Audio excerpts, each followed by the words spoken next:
अच्छी खबर आ रही है, संकट टल गया है। हॉर्मुज से निकलने लगे हैं जहाज। देश के लिए आई है गुड न्यूज। 15 जहाज आ रहे हैं भारत। अब ना गैस की कमी होगी, ना किसानों के लिए कोई आफत रहेगी। तो क्या क्या इन जहाजों में आ रहा है, जानिए। नमस्कार, मैं हूं आपके साथ ममता तिवारी और आप देख रहे हैं न्यूज 18 का डिजिटल प्लेटफॉर्म।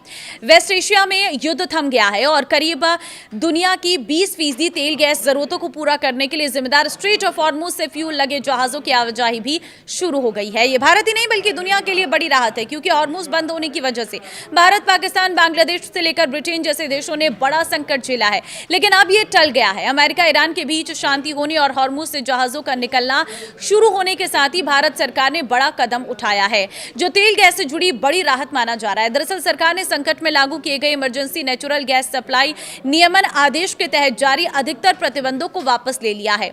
पश्चिम एशिया में तनाव और ग्लोबल चेन सप्लाई चेन पर पड़े असर के बीच रसायन एवं उर्वरक मंत्रालय ने बताया कि उर्वरक और कच्चा माल लेकर आ रहे 15 जहाज सुरक्षित रूप से हॉर्मुज पार कर चुके हैं। सरकार का कहना है कि किसानों के हित की सुरक्षा और देश में उर्वरकों की उपलब्धता सुनिश्चित करने के लिए सभी जरूरी कदम उठाए गए हैं। मंत्रालय ने कहा है कि इन 15 जहाजों में से 8 जहाजों में 3.32 lakh metric ton LMT urea, 4 जहाजों में 2.57 LMT डाई अमोनियम फॉस्फेट और मतलब यानी कि DAP और 3 जहाजों में 1.11 LMT सल्फर है। ये सभी भारत आ रहे हैं। मंत्रालय ने यह भी बताया कि 5 और जहाजों के भारत के लिए रवाना होने का कार्यक्रम है। रसायन और उर्वरक मंत्री जगत प्रकाश नड्डा ने कहा है कि पश्चिम एशिया में चल रहे संघर्ष ने ग्लोबल सप्लाई चेन को बुरी तरह से प्रभावित किया, जिससे उर्वरक की बढ़ती कीमतें और उसकी शिपमेंट में भी लगने वाला जो वक्त है वो बढ़ गया था। उन्होंने बताया है कि विदेशों में मौजूद भारतीय मिशनों ने उर्वरक विभाग को संभावित ग्लोबल उत्पादकों और सप्लायर्स से संपर्क करने में सक्रिय रूप से मदद की है। जेपी नड्डा ने कहा है कि उर्वरक विभाग राज्य सरकार के साथ लगातार तालमेल बिठा रहे हैं, जिससे क्षेत्रीय स्तर पर उपलब्धता और पारदर्शी वितरण सुनिश्चित किया जा सके। उन्होंने ये भी कहा है कि प्रधानमंत्री नरेंद्र मोदी के नेतृत्व में सरकार ने सुनिश्चित किया है कि किसानों के हितों को पूरी तरह से उनकी रक्षा हो। मंत्रालय ने यह भी बताया है कि फर्टिलाइजर प्लांट को होने वाले नेचुरल गैस की सप्लाई, जो कुछ वक्त के लिए करीब 65% तय की गई थी, घट गई थी, अब पूरी तरह से 100% बहाल हो गई है।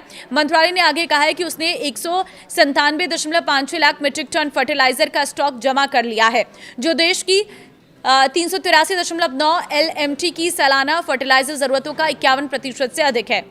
उसने बताया कि फर्टिलाइजर के इंपोर्ट और घरेलू उत्पादन में की गई कोशिशों से देश भर में फर्टिलाइजर की पर्याप्त उपलब्धता सुनिश्चित हुई है।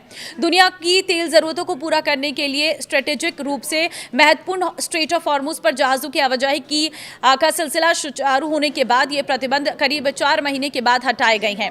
तो US ईरान वॉर की शुरुआत होने के बाद स्ट्रेट ऑफ हॉर्मुज बंद होने पर बीते 9 मार्च को घरेलू मार्केट में गैस तेल की किल्लत से निपटने के लिए सरकार ने आवश्यक वस्तु अधिनियम के तहत जरूरी इमरजेंसी प्रतिबंध लागू किए थे। वहीं भारत अपनी तेल गैस जरूरतों का अधिकतर हिस्सा आयात करता है और उसका एक बड़ा हिस्सा स्ट्रेट ऑफ हॉर्मुज से आता है। तो युद्ध के दौरान इसके बंद होने से दोनों ही जरूरती ईंधन की कमी देखने को मिली थी। किसानों को परेशानी हुई थी क्योंकि उर्वरक नहीं आ पा रहा था। ऐसे में पेट्रोल, डीजल से लेकर LPG तक की कीमतों में और उर्वरक की कीमतों में इजाफा देखने को मिला था। लेकिन अब क्योंकि स्थितियां सामान्य हो गई हैं, तो ऐसे में अब जहाज जो है वो स्ट्रेट ऑफ हॉर्मुज से आराम से पार कर पा रहे हैं और इससे देश में जो कमियां हो रही थी वो वापस से अब रिवाइव होने लगी है। ऐसे में माना यह जा रहा है कि क्या पता जब अच्छे से यहां से आवाजाही पूरी तरह से शुरू हो जाए तो उसके बाद जो कीमतें हैं वो भी कम हो सकती हैं, चाहे फिर वो किसानों के लिए राहत की बात रहेगी या फिर वो आम जनता के लिए, क्योंकि पेट्रोल और डीजल के दाम भी जल्द कम किए जा सकते हैं। आप अपनी राय जरूर दें और इस वीडियो को शेयर कर दें। नमस्कार।